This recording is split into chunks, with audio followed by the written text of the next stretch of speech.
All right, everyone. Welcome to another episode of Distilling the West podcast. I'm overjoyed today because I have two amazing guest hosts today. I have Oliver, my sidekick today, and then I have Travis Cardoso from Bottle Shock Podcast on with us today, and CASKS CORKS Consulting. How you doing? Good, Dan. Thanks for having me. I appreciate you guys taking time to allow me to tag along because it looks like we have a great lineup today. Yeah, for sure. We had so many good options of amazing, wine finish cask stuff. And then Brandy, of course, made from grapes, wanted to add that in since, you have your wine influence background here. Sure. But before we get into our pours and what we have in the glass, you want to tell our listeners just a little bit more about your background, Travis? Sure. Yeah. I'm a high school agriculture teacher by day, studying for my certified SOM by night. I run CASKS CORKS Consulting. We're a small independent company out of the Central Valley of California where we do, instead of you getting with your friends, Oliver, you get your wife together and you guys go out, and Dan, you guys get your group together and go, and we meet in Napa. I bring Napa or Sonoma or whatever you guys want, whatever wine region in the world or whatever spirits region in the world you guys want to try, I bring it to you. So it's an in-home kind of thing, and it does wonders for people that want to get outside of their comfort zone. So it's been really fun. It's been going about a year and a half now, and I do 1 to 2 bookings a month, and that seems to be doesn't sound like a lot, but it's a lot when you're prepping and meeting with clients and doing all that stuff. So it's been fun. It's been a lot of fun. Get to meet a lot of new people. Yeah. What is the prep like for that? Yeah. So 2 weeks out, I'll give you a phone call. We'll set up a personal interview, and I'll say, okay, what are we doing today? We're doing, port finished whiskeys. Okay. What's the last port finished whiskey you had that you liked? And that could go down a serious rabbit hole. And then we work our way back from there. Okay. How many guests? And we do usually up to 20 guests. We're a fully immersive experience. We can make cocktails with the big 5: gin, tequila, vodka, rum, and whiskey. We have enough supplies to do anything that you want. It's basically fully customizable to your needs, and we do everything. We walk you through the wine sides, we talk about varietals, and we go through whatever you want to see or whatever you want your clients to see or your friends to see. I've done some events for some local businesses, but it's been a lot of fun. And the best part about it is you get to pick your own adventure, old school Goosebumps kind of thing. Pick your own adventure and make it totally customizable. I did Grace and Grit Candle Company. They wanted to do a rosé all day, so I put a spin on that. Nice. And we did rosé all day around the world. So we tried all vintages from 1 year from Spain, Italy, Oregon, California. We just went down the line. We tried different rosés from all around the world, and they loved that. So fun. You can make it your oyster kind of thing. Yeah, that's fun. That's cool. I'm sure you get the spread. Do you kind of get more novice groups that really just want you to be the ship captain of the experience? Are you also getting kind of some more experienced folks that are like, okay, take me down this rabbit hole type of adventure? That's a great question. And usually it's the less experienced, because we've all been to a tasting room in Napa, or if you haven't, you can imagine what that experience is like. And they don't, sometimes they get a snobby environment where, you get your 4 little wine tastings and okay, it's $75, nothing's comped. And okay, each bottle is $125. And they get overwhelmed and stressed because they just feel like they're a number and they're trying to get herded out so the next group can come in. So it's a very low pressure environment, and it really allows them to open up and say, I like this for this reason, and there's no wrong answer. And that's the part I really like about it, is because let's talk about why you let's break it down. Orchard fruit, red fruit, blue fruit, black fruit. What are you actually getting? They're like, no one's ever really taken the time to talk to me about that. Every now and then I'll get some experience, like, we like this region, but we haven't gone deep into it. What else can we try from this region? And I dive in deeper to Sierra Foothills or Sonoma County or wherever the case may be. And it's really a unique opportunity to allow them to learn and have some fun at the same time, because they have all their friends around them and they're in a low pressure environment. That sounds like a lot of fun. It is. It's completely unique. So I like it a lot. Nice. And speaking about what we're getting, let's jump into our first pour of the evening. We recently did an interview, excuse me, with Charbay out of Ukiah, California. And they, of course, have a lot of lovely grapes to source in that area over in Mendocino County. And the two varietals that go into this brandy are Pinot Noir and Chardonnay. And this is a 24-year-old brandy.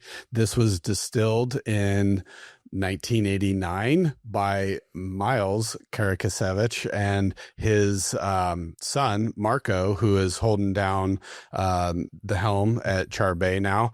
And he was just like a wee lad when this was being distilled in high school. He was in high school. And I mean, I think I was 5. Yeah. Or 5. Gosh, I would have been, 5. Yeah, because we're the same 84? age. But yeah, 84. So, yeah, this was, we were just knee-high to a grasshopper when this was going into a barrel. That's kind of what blew me away about this is he's a 13th generation distiller. His family's from Serbia. So lots of like plum brandies and grappa and stuff like that in their background. So, Travis, I'm interested. What are you getting on the nose here? I get the aging process really allows me to pick up on a lot more characteristics. The older something seems, the more likely I'm able to pull something off of it. And usually when I taste something this old, it's, I want to say dusty, but not in a negative way. I get a little bit of must on it, a little bit of musk. And that's not a bad thing, because especially when we're talking brandy, because that's what brandies are kind of known for. And that's one of the things I really appreciate.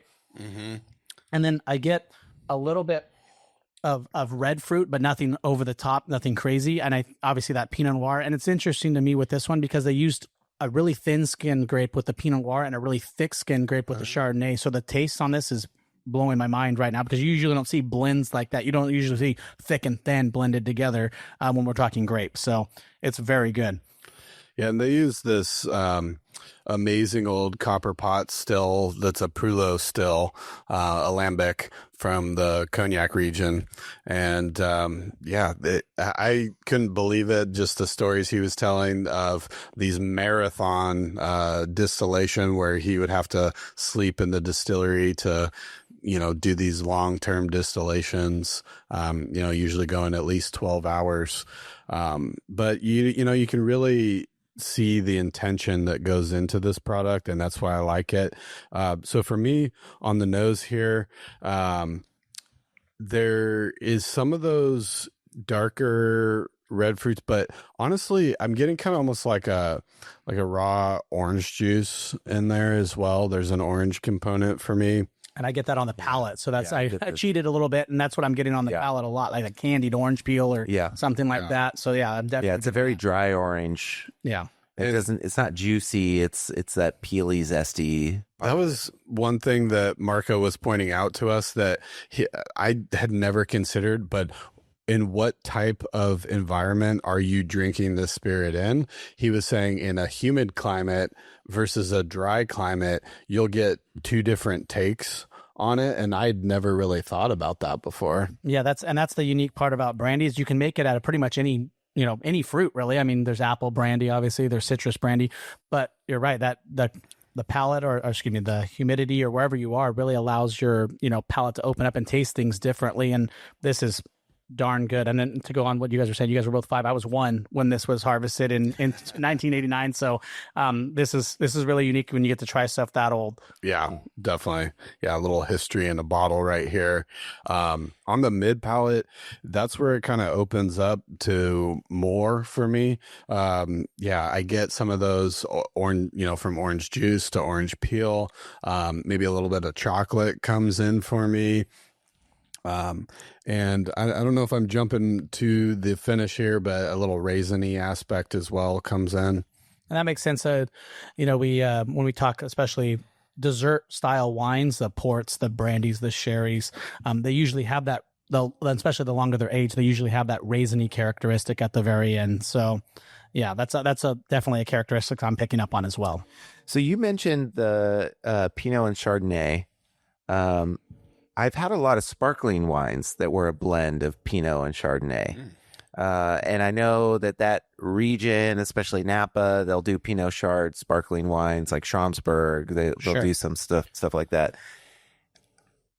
Are there any characteristics that sort of are translating if you put your sparkling wine hat on? That's where they're found, right there. Yeah. They're found in the sparkling side, but they're not usually found in the regular still wine side. Yeah. Yeah, but if you put that hat on and think of it like, okay, now through the eyes of a brandy, I was like, as you were talking, I was thinking about that and like, can I pull anything from the sparkling side? I don't know if I can, but I'm curious on your take.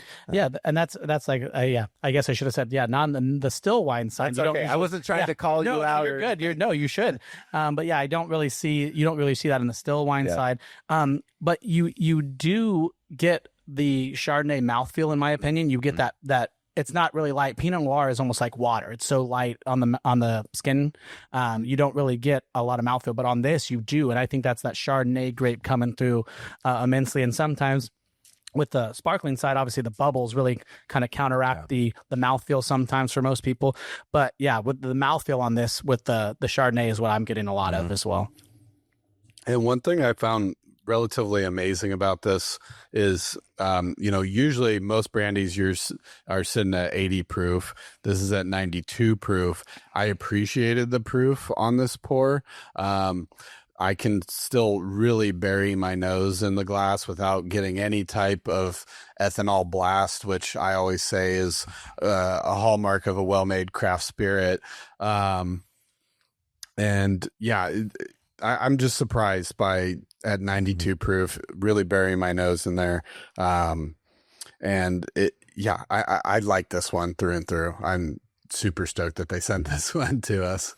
Yeah, I didn't know what I was getting into when you said 92 proof. I was like, ooh, that's going to be like dragon fire on the palate, but it's not at all. It's nothing for us. No. Yeah. Well, yeah, you don't usually see that, like you were talking about. You don't really see it off of a brandy. I mean, yes, it's fortified, or you get that unique opportunity to add the neutral spirit to it, but you don't usually see something that high of proof, like you were talking about 80. That's low for our spirits, our craft spirits, or our spirits world. But this is darn good. You could have fooled me and said this was, right in that 80 proof range, and I would have believed you. It's not overly hot. It doesn't set the world on fire or your mouth on fire, which I really appreciate. And I was just kind of on that same note, what I was surprised about, and I think we were talking about this off air before we started, was just the color on it. For being 24 years old, it's got that straw color to it. And he was saying that they use like the 350 liter punch-ins, so that's a pretty dang big oak vessel that this is sitting in. So not picking up too much color, not too heavy on the tannins, and it can really go that length of time. Yeah, that makes a lot of sense when you talk about it from the perspective of a bigger vessel will have, it'll have less surface area, so you don't have to worry about it, extracting more color or doing this. And that this is essentially where, there's no skin contact on this, I would imagine, or else it would be a different color. And it's not really oxidized like you see in most dessert wines that are aged a long time where they start to turn brown. This isn't that, in my opinion. It hasn't had a lot of oxidation to it. That Chardonnay color is where you usually see that straw almost, and as Chardonnay starts to age, it turns a little bit more golden, and you're not getting really any of that. This is still that same straw color it looks like when it was first pressed in 1989, which is, Marco's doing great work out there on the North Coast. So cheers to that. Yeah, cheers for sure. And on the finish here, I'm getting a little bit more intense on the raisin side of things. It's kind of reminding me of that tawny port that we may have had earlier. But yeah, all in all, I really wanted you to try this one, Travis, because I thought, being from the wine background, that it's pretty cool to see all those wine grapes go into, just a distilled spirit where he's all about really concentrating the body.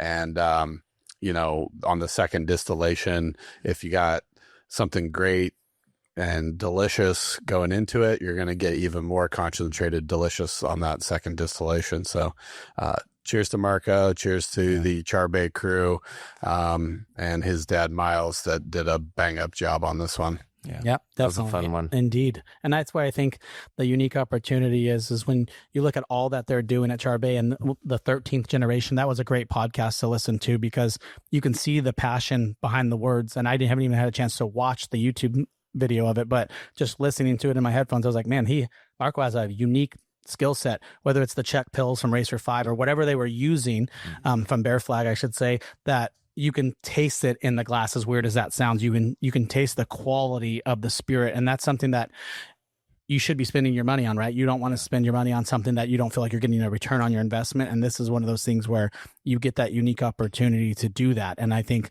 Charbay is doing a really good job. And I'd really like to see the wine industry start doing that a little more, is getting outside their own box, because we're so confined to, we only make still wine or we only make sparkling wine. And I really would like to see them take a step back and do something fun like brandy or port, or do something different. Yeah. You're only going to bring more people in. It's not going to hurt you at all. There's no way this can go bad unless you make a terrible product, which chances are if you're making good wines, you're going to make a good dessert style wine. So hopefully they get out of their comfort zone a little bit and go that way. Cause we've talked about it off air, how much, vines are getting ripped out, how much we're seeing Gen Z drinking less. And I think that would be one of the unique opportunities to bring, not all of them, because that's impossible, but bring some people back into the fold. Yeah, definitely. Well, let's move on to our next pour. Travis, you brought this one. You want to introduce it and pour it up for us? Absolutely. This is a Sabbatical. Sabbatical is from Stockton, just west of Stockton on Highway 4. They do a fantastic job of producing. They're a local farm, and they do a fantastic job of producing spirits that they harvest a lot of their stuff on the farm and do a good job at producing a quality spirit, in my opinion. They have a little tasting room on Victoria Island there. And I got a chance to speak with Jasmine, who was one of the pourers for the day. And she was very, very much, very knowledgeable, very, very unique experience, because you walk in and you see all the barrels that they're aging right there in-house. So it's one of those things that's like, well, this is different. And you get immersed in the entire experience. You get to try pretty much everything that they're pouring, unless it's some kind of specialty one-off bottle or some kind of barrel pick. That's the only time you don't necessarily get to try it. So this is their straight bourbon whiskey, so it's aged 2 years. TTB says that's the the minimum time you can age a straight bourbon. But they started out on the island there, and they've done a lot of good things moving forward. They do all kinds of stuff now. So they do their blueberries, their lemons, all the stuff that they harvest on the island goes right back into the distillery when they distill their gins or their vodkas. So I'm very pleased and very happy that we have something like that. That's from the farming background that I come from, that they get that opportunity to put back into their product what they're actually harvesting themselves. You don't see a lot of farmstead craft distilleries anymore. So that's one thing that's unique to them. And I'd like to know what you guys think about this one. Yeah, that's nice. Thanks for giving us the background on this one. I did notice it said it was a 5-year-old whiskey and 47.5% alcohol. I'm getting kind of like a hay or maybe grassiness on the nose. And I think that's likely the grain that's coming through. I don't know if they use a pot still or whatever, but oftentimes, that'll kind of come through on a pot still. Yeah, and it is a pot still there. And I think that you're right. You get that hay note. It smells like springtime. They're cutting the fields, alfalfa right around where I live in the Central Valley. And it's one of those things where it's hard to describe sometimes, but just call out what you're smelling or what you're tasting, and you're probably not wrong. It's just a different perspective and a different unique backgrounds or experiences. So that's unique as well. Anyone else getting anything on the nose there? I get a little bit of malt. I get almost like not necessarily maybe caramel, but I'm getting to that point a little bit. And I think that is that the aging process definitely helps in that as well. Just a mild sweetness on the nose.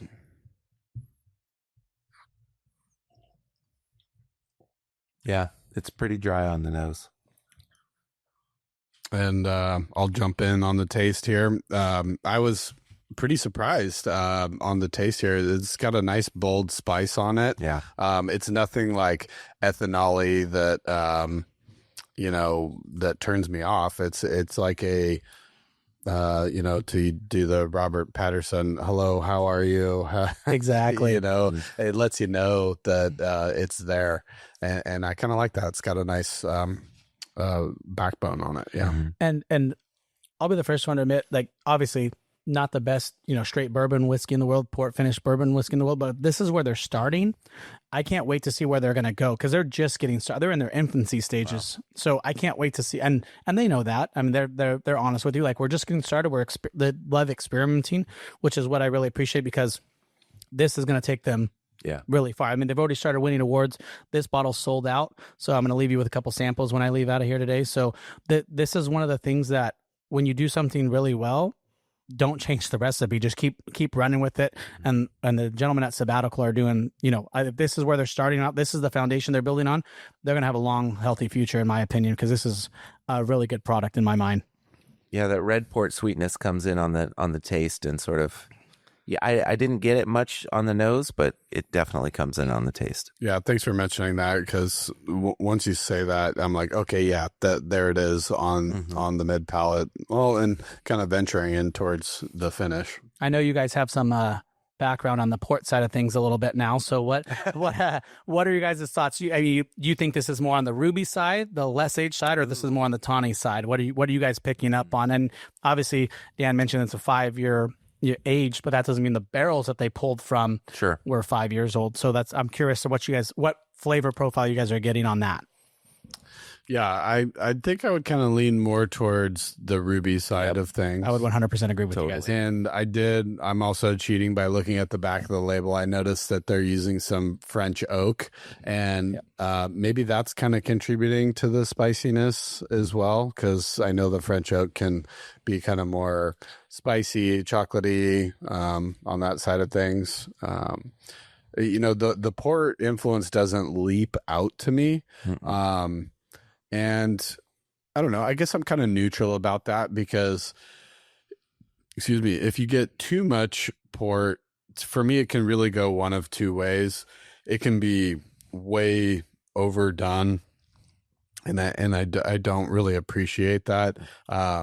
And that's got to be tricky, being the producer on this, of pulling it at the right time. I can only imagine. And that was the question I was going to pose to you too. Would you rather have a label that says port finish and not be able to taste the port, but kind of get some essence of it? Or would you want to taste the port? Because obviously you're going to pay a little bit more money for a bottle that's finished in something, because it's going to be a secondary maturation process.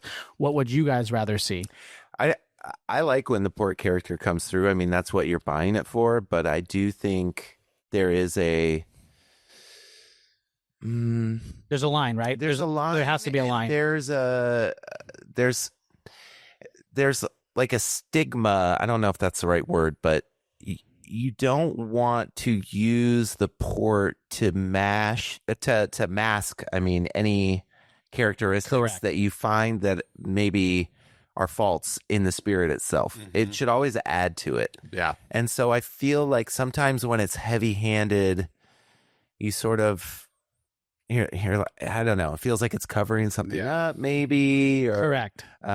So this is not overdone at all. In some ways I feel like they sort of underplayed it a little bit, but not in a bad way. It just apart from that, like ruby flavor I'm getting right in the mid palate, right after the taste, it doesn't, it's not overdone or too sweet or anything like that. All that's really held in check. And I think that's one of the things where you don't want to see a bourbon just aged solely in port cask. That's not what this is. This is a finished product. So you're not going to get the same amount of flavor profile. I think you guys both hit the nail on the head when you said the ruby port finish, because it's not that strong, nutty flavor profile that you get with a traditional tawny port, which I do appreciate. I think that you're right, Oliver. They did undersell it a little bit, which is not a bad thing. This is a growing transitional process, so they can learn from this and move forward going on. Yeah, if it gets too heavy-handed and it's just like super jammy, I think that's where I start to not like it as much, when it adds that kind of raisiny Yeah, when I kind of taste the fortified wine, I think I kind of like that. But if it's too jammy, too winey, it does kind of feel like, yeah, maybe you're trying to hide something. Like you don't want it to be too forward and too in your face. So I'm enjoying this one, and it's cool they're in Stockton. Yeah, and that's I mean, can't go wrong with more California distilleries, and I think it's one of those points where we look at it from the perspective of, if we wanted all one flavor or one note, we'd just drink mellow corn the whole time. You know, we would just go to that flavor profile. But I like something that has some, even if it's just a little bit of complexity. I don't like when we taste stuff that's surface level. It's just, what's the point? Like, I want to make sure my money is, return on my investment or whatever we're talking about here. I want to make sure that we get the unique opportunity to actually have some depth and some complexity to it. And I think they're on the right track is what I'm saying here. So yeah, definitely. So Travis, when you're doing cask and corks, sure. What's kind of the spread on folks doing like the wine versus the spirits? And kind of my follow-up question to that is, when folks do ask you for a spirit experience, do you find it's generally bourbon and whiskey, or are people, kind of wanting craft cocktails, and are people wanting tequila? I mean, I know tequila is really kind of a hot category that's coming up. So yeah, that's a great question. I think there's some big name wine labels that you probably guess off the top of your head that are actually buying up land in the southern part of the Central Valley and planting agave to make tequila. Oh, so wow. I think that's going to be something that's unique coming forward. But right now it's about 2/3 wine, 1/3 spirits. And the best part is they're like, I really like these. 2 or 3. Old Forester. I really like Buffalo Trace. I really like E.H. Taylor, whatever. I know that they're in the same family, E.H. Taylor and Buffalo Trace. But so I make sure I pick 2 or 3, and then I throw a couple wild cards in there to let them kind of explore a little bit, especially some West Coast things. I know we talked Frey Ranch off the air there. I do some stuff like Sabbatical. I'll throw in a few things like even like Old Portrero that they don't have necessarily. Maybe we never tried or never heard of, because just like the wine world, there's a few big names that control a lot of the market, but I want them to be able to explore. And maybe they say, "Ooh, that's gasoline fuel. That's too hot. That's too bold. That's too much. That's not what I was expecting." But now Yeah. Like I tell them all the time. I said, knowing what you don't know is more important than knowing what you don't like is more important than knowing what you like sometimes. And I heard you say that the other day on one of your podcasts, and I was like, yes. I really resonated with that, because I think you were putting it in the context of like, yeah, maybe you're going out to one of these bars, and oftentimes they ask you like, if you're saying, "Oh, I need a recommendation for this, that, or the other thing," they'll ask you, "Well, what do you like?" But it's also really important to know what you don't like, because I think the discovery aspect of this experience is really important, because there's so many things out there. You might not ever know that you like a bourbon that's finished in Sauternes casks. Keep your mind open to those things, but you're going to be pretty solid in like, nope, I definitely do not like this other thing. So that's important. That's why I sign off every podcast with "Don't chase perfection, chase discovery," because give yourself the chance to try something different and try something new. Oliver, go ahead. Oh, well, I would just say the palate too adapts too. So what you find you might not like when we've all had this experience, right? Where we buy a bottle of something that's a little different, and then we taste it and we go, "Oh yeah, that really wasn't what I was hoping for or expecting." And then you come back to it 2-3 times. Mm-hmm. And I find personally, the more that I do it in a shorter period of time, my palate will start to like adjust to it, and you might find you really like it and develop a taste for it. Like, my kids didn't like broccoli at first. Now it's their favorite go-to, it's our go-to eat it like twice a week. And it's, you got to keep coming back to these things too. And so sometimes it's good if you have that experience where you're kind of stuck with something and you got to drink it again once or twice, and you don't just write it off the first time. Yeah. Because you will find like, oh, there actually is kind of something interesting going on here. And it's just because it's different than what I was drinking every day for the last, 6 months or whatever, so yeah, it's good. It's good to repeat. Open a bottle, let it oxidize a little bit. Yeah, invoking Robert Patterson again too. Like he swishes the glass and it'll just throws it away. Exactly. It reminds me of when you got that last little bit in your glass, and honestly, sometimes that's when you get the most sensory experience.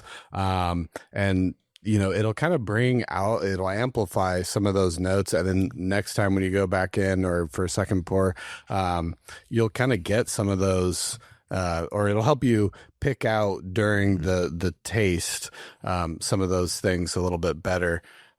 So speaking of tasting, you need to hurry up over there, Oliver. Do I? Yes, you do, sir. We're done.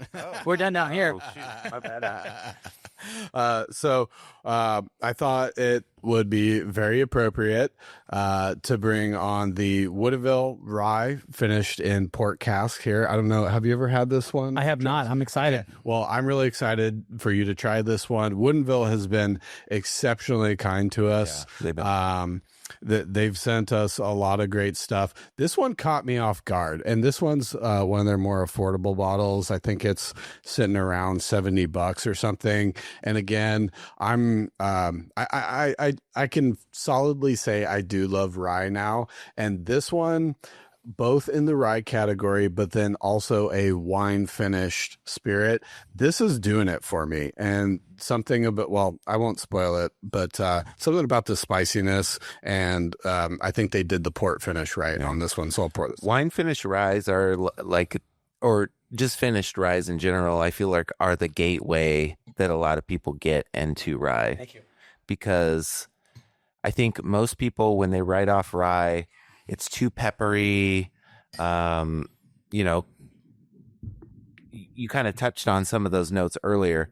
And I just think like when you can add another dimension, like a sherry finish or something to rye, you really can give it a little bit more dimension. And then you can like meet it in its pure form later on. And it's not quite so jarring. And that's a good point, Oliver. I completely agree with you. And do you think that's because most people are trying bad or cheaper ryes? I mean, we see this all the time in the wine world. Like we see people buy like cheap bottles of wine. I bought this $7 Cabernet, and it's like, I don't like it. Yeah. I mean, because not a lot of thought and effort has gone into that bottle of Cabernet. Yeah. Are you think you're seeing some of the same things on the spirit side, or no? You think it's something different? I don't know. I think you just have to sit with the varietal, whatever it is, and you've got to try enough of it to sort of like create a spectrum in your mind, right? So absolutely. You could be let's say you're a bourbon drinker and you don't drink wine at all, then you go to a friend's house and they pour you a Screaming Eagle, whatever. Sure. And nice like $5,500 bottle of wine. That's very generous friends that you have. But we've all had the friends where we're like, oh my God, you gotta try this, and they're like, yeah, tastes fine to me, cool. But you don't have the breadth there to draw off of. And so I think that's the key. So I think with a rye, the first time you're going to try even the best rye, you're going to be like, I don't know, this is kind of weird. It's a little different. Like, sure. What are these flavors? But as you ease your way into it and you try like the good, the bad, you're gonna figure out where's your sweet spot, and then you're gonna find the quality within there. I don't know. That's my take. Nice. You need time. You need time and repetition. You have to build up that palate. Yeah. You have to build up that knowledge, that bank of sensory smells or tastes or whatever it may be to help grow. And this is good. I just tried this. Yeah. And rye is I say it a bunch. Rye is very much a varied grain, and it depends what variety of rye, what part of the world you're getting it from, it can really do a lot of different things. It can be more kind of peppery. It can be like a dill note sometimes. The mint note is pretty classic. And, I recently saw a graph where it was like a 4-axis graph, and one was the axes were sweet versus spicy, and then rich versus, I guess, what would be the opposite of rich, like light or something like that. And it was really cool to see the spread, and they had some dots for different ryes. And like I'm a big fan of Rittenhouse rye. I mean, that is a killer bottle of rye. It's a barely legal rye, I think. Yeah, for like in the low to mid 20s of dollars. And I love it in an old fashioned. I think it's great in an old fashioned. But I noticed on that graph, it was a little bit more on the sweeter side of what a rye is. Alchemy Distilling out of Arcata, they do one of my favorites that we've tried. It's Bottled and Bond rye, 4 years old, sitting at about 100 proof. That one is super sweet for a rye, really low on the spice, and that one really does it for me. You get some amazing sweet notes out of that. But anyways, let's move on to the taste here, the nose. I think one of the unique pieces that I got on the nose was like, and it caught me off guard. And I'm getting more into ryes because I think ryes, like you said, Dan, are so diverse. I think that I got red licorice on the nose, and that's something that's unique. I think that to maybe just me, I don't know if anyone else gets that, but I got like a red vine. That's what I got, a red vine, red licorice, which is something that I've never smelled before, but this is darn good. And I think this is one of the things that, I've had some Woodinville products. I've had their port finish stuff, and I think that it's going to be, this is opening my palate to try new things from Woodinville because this is good. This is very good. As long as it's red vines and not Twizzlers. Absolutely not Twizzlers. It would never be Twizzlers. No, not Twizzlers. Never. If you said Twizzlers, I would have been like, no. I would have left if I said Twizzlers. Out. Exactly. That's so funny. Yeah, power of suggestion. I get that a little bit more since you've said that. To me, the rye grain itself comes through at first. You get that coming through, and then as I keep going back for nosing it, I get a little bit of the pepperiness from the rye, and then just barely. And I think it's that red licorice thing that you're saying that is the port influence coming in. Sure. So that's really great on the nose. I would have to say the nose is probably not my favorite part of this pour. Moving on to the taste, that's where it really shines for me. Yeah. Is, man, when you move into the taste, there's a lot going on. I get that pepperiness. I get that really delicious, almost like candied red fruit going on. This is, as you can tell from how low the bottle levels are. Yeah, this is one of my favorites. It goes from like a pepper to a mint, or like I don't know if it's like wintergreen or spearmint or peppermint or whatever, but like that minty rye character on the finish, it just rides from the pepper into the mint, and it's like a very kind of like smooth roll into there. The finish I get on, you guys hit the nail on the head. I have nothing to add to the mid palate or anything like that. Yeah. But the finish to me, and I'm not a coffee person. I've had one cup of coffee my entire life, but yeah, I get a coffee finish to this, and I don't know why. Like, it's probably the roastedness of the malt, I think, is what I'm picking up on. But on that finish, I really get a roasted note to it, and I think, again, mocha, maybe dry cocoa. Yeah, that's why I said mocha, because it's maybe a little bit of chocolate to it as well. But yeah, that's what I'm getting, and it's darn good. Maybe I should start drinking coffee at this point. But not hold out. I'm in your camp too. Yeah, I don't drink coffee either. So yeah, but it's very good. Dan, you were not lying to me when you said this off air that you're gonna really like this bottle. You are correct, sir. Yeah, and I feel like it's one of their more accessible bottles at $70. I would pay that all day. In fact, I'll definitely re-up on this one. This really has been one of my favorite ryes in general that we've tasted, but I think that the port finish really just kicks it up to an 11. So I'm enjoying this one. I don't think we got a good shot of it, and it might be a little bit blown out there with the light, but this is sitting at 90 proof. And yeah, on the finish, I get that nice warmth from the rye. I enjoy that. It lets you know it's there. It lets you know it's a rye, but it's definitely not, I feel like a lot of people shy from the rye because, of that spiciness. And I think a lot of people will confuse that with ethanol. And, no one really wants a pour that is overly alcohol-y and gives you too much of that burn. So, but this one is just a nice warmth, and then you get that interplay of the warmth with the sweeter ruby fruits of the port there. So this was just a knock it out of the park for me. I think it's great.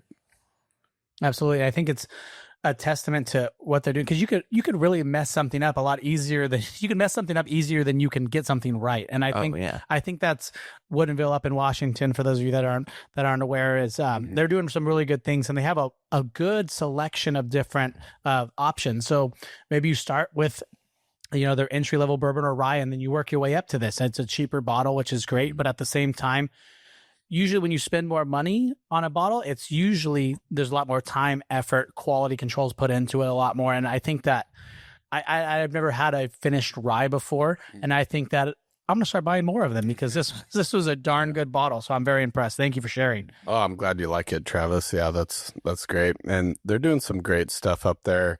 They definitely bust a move. I think they grow the rye and all their grains out in Quincy, Washington, and then they ship it in to Woodinville itself. They have a really deep history there, and they're kind of one of the ones that I think you wanted to get into, what is a craft spirit and stuff like that. They're one of the ones where they're actually owned by Hennessy Moet, but I think they still have the craft aspect, that they're still in control of all the toggles and levers. They're the masters of their own destiny in this. I don't think they're getting too throttled down by the big company ownership. So we've been really happy to, feature their products on the podcast and stuff like that. And speaking of their rye, just their flagship rye is really unique, and I think it makes an amazing cocktail. This is sitting at 90 proof. This is a sipper to me. And then, I think we should move on to the Sauternes here. Let's do it. And Travis, this is where I kind of wanted your input. Okay, put me on the spot. Let's do it. I'm going to do it. Of the Sauternes wine varietal, I mean, isn't that a region in France, right? And nailed it. Yep. Is it one grape varietal? Or it is. It is. It's one grape varietal. It's from the Bordeaux region of France, which is Western France. You've heard of Bordeaux and you think Cab Merlot. Sauternes is just a little bit more inland, and Sauternes is actually a grape varietal Semillon, where you talk about dessert style wines. You think of port and you think of sherry, but you think of Sauterne and you don't really think about, that's the French version of a dessert style wine. And most old world varieties from France, Spain, they're named after the region in which they come from. So Sauterne is from Sauternes, France, which is a region in Bordeaux. But this, I mean, I've never had their finished rye, and I can't wait to try their Sauterne. My mom loves Sauterne. We bought her a bottle. So, it's usually a smaller bottle because it's a dessert wine. Sure. But yeah, the Semillon grape is the grape behind the great Sauterne. So, okay. Got it. Yeah, and that's like a white wine, right? That's correct. White dessert wine. Yep. And I've bought a bottle before, and sometimes you can see like the little sugar grains at the bottom of the bottle. What is that? What's going on? Why do you see that? So you see that the tartrates, those are just like part of the fermentation process. So it's nothing wrong with them. I mean, I've literally eaten them before just because I was curious, and it's nothing wrong with them at all. I've done some more research on them, but it's not a bad thing. And sometimes you'll see them stuck to the bottom of the cork as well. But they're nothing bad. They're just crystalline from the fermentation process, and there's nothing. Okay, so not sugars. They're part of that. The tartrites are part of the sugar process, but they're just a residue left over from the fermentation process. But there's nothing wrong with them at all. They're not, your wine's not bad. Don't throw your wine out or anything like that. Sure. But yeah, that's something I hear that all the time. Somebody will call me, well, I open this bottle, I pop the cork and there's these little crystals sticking to the bottom. Should I throw the whole thing? No, don't do that. It's not bad. It's not anything going out the wayside, but just keep in mind that those are part of the process. So it's a natural occurring thing, and you usually see them in older wines as well. So yeah, I'm excited to try this Saturn finished Woodinville. Did you say this was the rye, or was this a port? Sorry, a bourbon. Sorry. Yeah, this is their bourbon sitting at 105 proof, finished in the Sauternes cask. This is another one that is just really interesting that I don't feel like you often see in the whiskey world. So Sauterne for sure. No, I've never even heard of it before. Yeah. So yeah, it's interesting. I've never had Sauterne, so this is great. Yeah. Like white varietals. So that's one of the things that is you can usually pick up on some like orchard style fruits from this. You'll think maybe some apple. I've never had it in a finished region or a finished bottle as well. So maybe you'll pick up on some apple or pear or something like that. That's what I got on it. I got pear. Right. Yeah, I got and not like the bruised pear or the stewed pear. I got a fresh pear, like a a Asiatic pear kind of thing. Almost like underripe pear. Oh, okay, yeah. Like a green pear, like right before it's ready to turn to ripe. Okay, I got that. I can pick up on that. Yeah, there's a nice, it's got a light color, whereas probably that port is contributing to that darker color. With the white wine variety. So I have had Semillon white wine. Sure. And so the Sauterne, same varietal, but goes through fortification process as well. Okay. So kind of like port. Yeah. That same concept. It does go through a fortification process, which allows it to not necessarily go over the top. It can or it can't. I mean, there's options. Every house is a little bit different on what they're doing. But yeah, the Semillon grape is a lighter style grape. And I think as you move more inland from the coast of France, from Bordeaux, you're going to get a little bit more heat. Obviously, you're not going to get that coastal climate as well.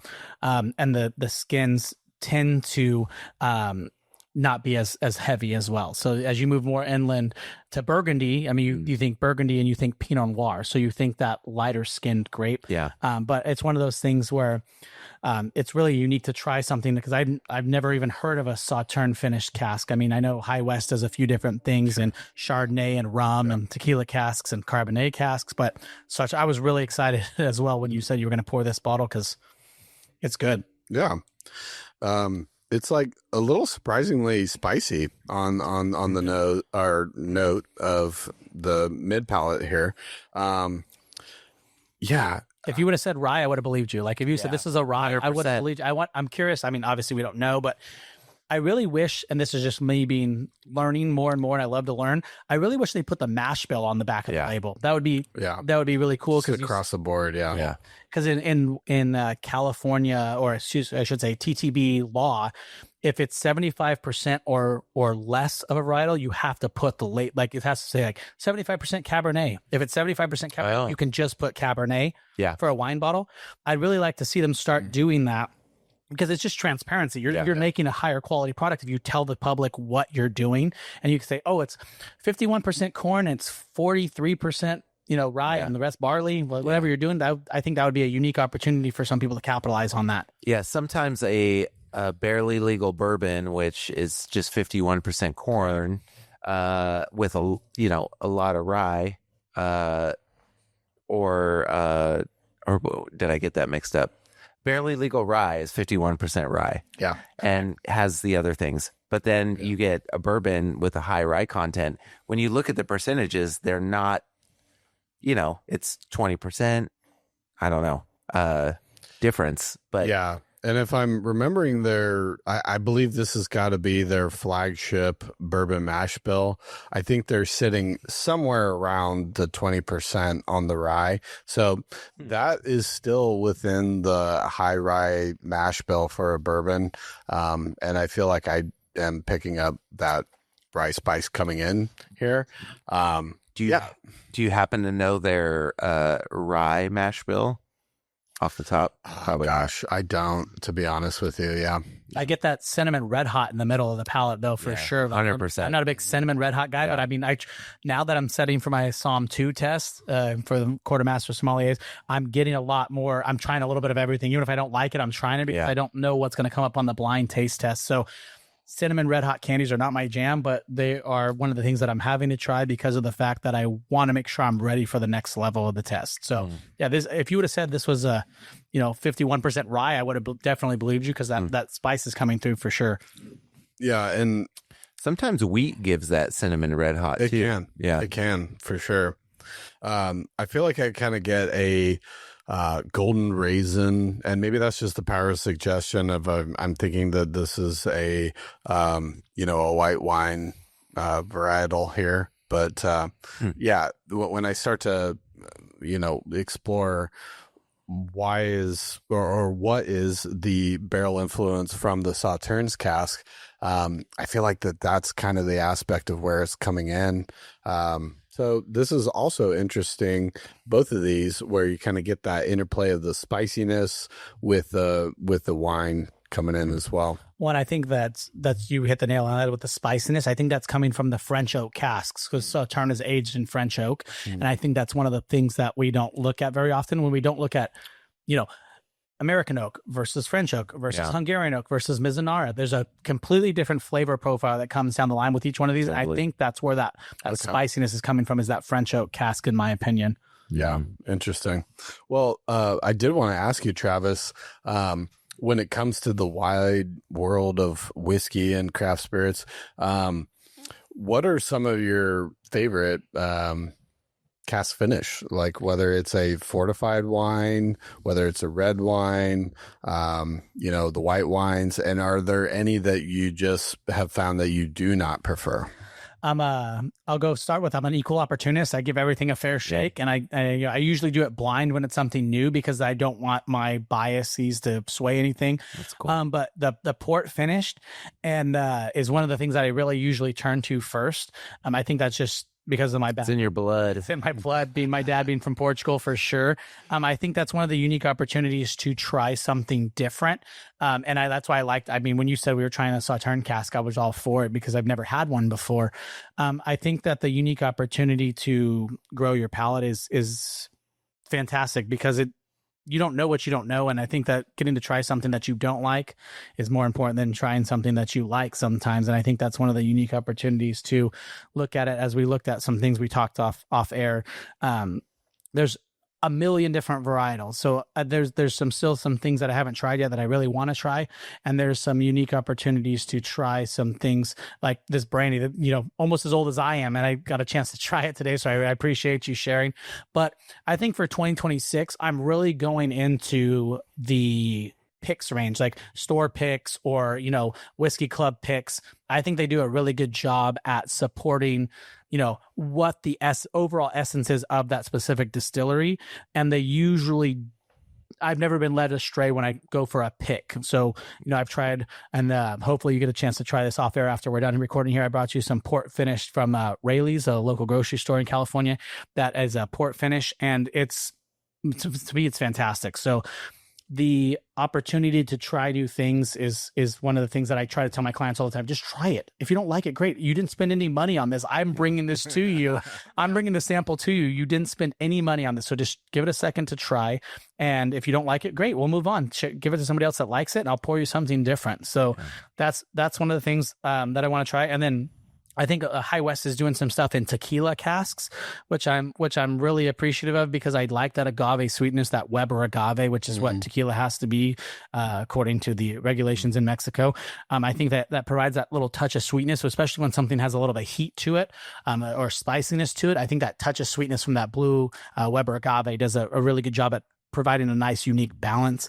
But other than that, I'm willing to try new things because the more I try, the more my clients get to try because I get the unique opportunity to share that with them. So yeah, overall, it's a great process to have. So yeah. All right. Well, rounding out the podcast here, I definitely want to, give a shout out to Bottle Shock Podcast. Definitely listeners, go out, check out Travis's Bottle Shock Podcast. I think he does a great job of, if you're a wine drinker, checking out the wine stuff that he does. But, I was just listening to your recent episode of like that Kirkland 15-year rum. That sounded amazing. So, I really appreciate that you're delving into both worlds of wine and craft spirits and everything like that. So folks, go and check that out. And then you have your consulting business, like Cask and Cork. And man, you can probably see on video right now, we have a bunch of gifts from you, man. I really appreciate it. Santa Claus coming in here. It's never, your beard's not gray enough, but it's not gray enough. It's never a bad time for gifts, but I want to leave you with some bottle carriers, some Glens, a couple hats. Yeah. I just appreciate you guys having me. It's cool. Always a unique, great opportunity to be able to collab with people. This industry is too small to not do that, and I think it's a great opportunity to share custom gifts or craft spirits with each other and get the unique opportunity to grow, and then you make the networking pieces that you have for the future. And I think this is it's a great opportunity. I got to come visit my old stomping grounds at Chico State up here in the northern part of California, and I really do just love thank you again for having me on. I love the opportunity to collab with Oliver and Dan here. So thank you guys very much, and I can't wait to meet Dave when he's feeling a little bit better. So sorry you missed out, Dave, but we appreciate you coming up, Travis, and all the gifts. That's amazing. And before we do a sign off, just want to let our listeners know where folks can find you. Sure. On YouTube at Bottle Shock Podcast, on Instagram at Casks and Corks Consulting, and then on Facebook as well at Casks and Corks Consulting. So thank you guys very much, and cheers, guys. I really appreciate you guys having me on. So thank you guys very much. Thank you. And thank you to all our listeners. Make sure you tag us in your favorite Western craft spirit pour and give us a follow. And we have a great library for you to check out of amazing distilleries that we've had interviews with. So thank you all, and cheers to Western craft spirits.